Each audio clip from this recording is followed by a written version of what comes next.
you know, the concept of a nuclear war between any two bodies, and especially between two countries, seems so foreign to most of us that it just couldn't happen. Now, I know you've been warning about the fact that because both India and Pakistan have nuclear weapons, because there is this historic tension between the two, that it could happen. Do you really believe it could?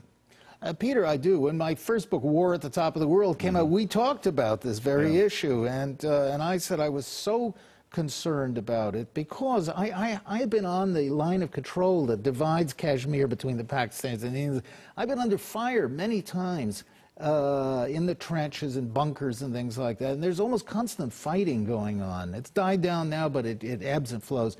That this fighting could at any time flare up into a major action. And what happens is there's hot pursuit.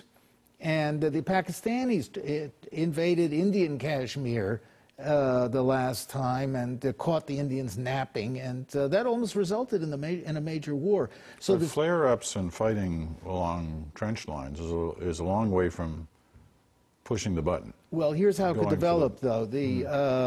The Indians, the Pakistanis have the military advantage in Kashmir because of the terrain. The Indians want to go and give them a good beating, as they say, but they can't do it in Kashmir. So the Indian Army keeps asking the Prime Minister, let us use our tanks, our huge power and armor and artillery, to go further south in the middle portion, and let's attack Pakistan and cut them in half, and let's let our tanks roll right to Islamabad and Rawalpindi.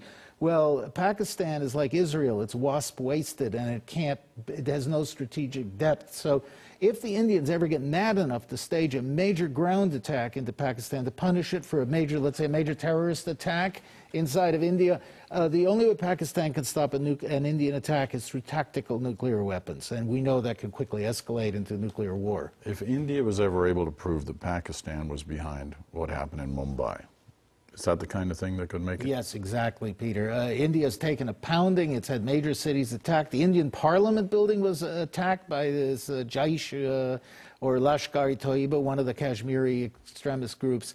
The Indians are fuming mad, and the Indian Nationalist Chauvinist Party, the BJP, is beating the war drum, saying, let's give those Pakistanis a good bloody beating. And but what do they have to know? That the Pakistani government okayed it?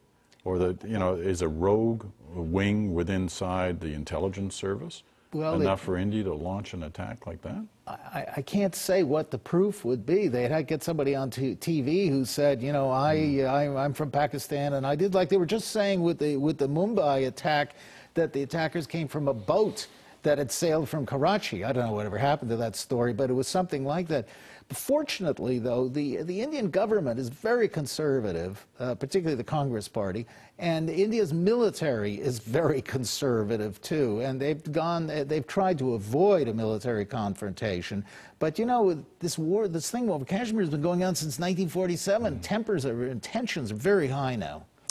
Got to take our final break. Fascinating conversation. Back one-on-one with Eric Margulies right after this.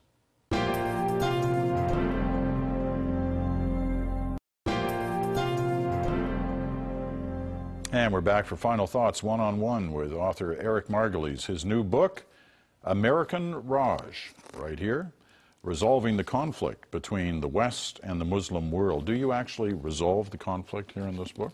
Well, I try to.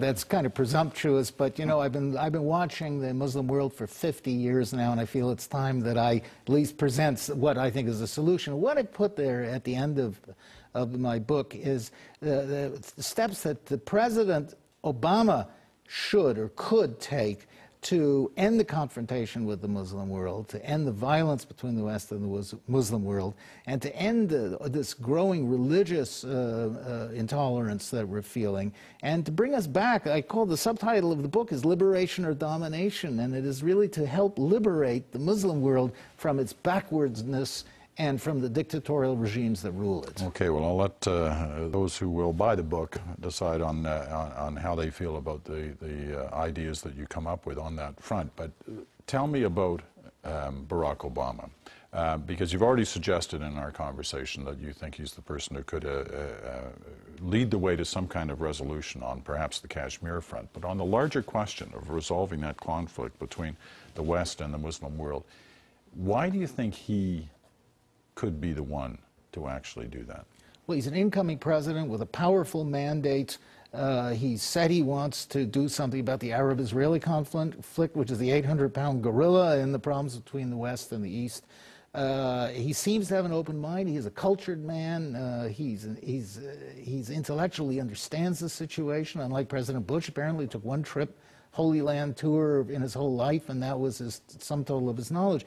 So Obama has the intellectual capacity to do it. He's announced he wants change. But will he do it? If he does, he's got to do it very quickly before the shackles of or day-to-day politics grab him. But unfortunately, I see already the powers that be in Washington are already putting their hooks into him.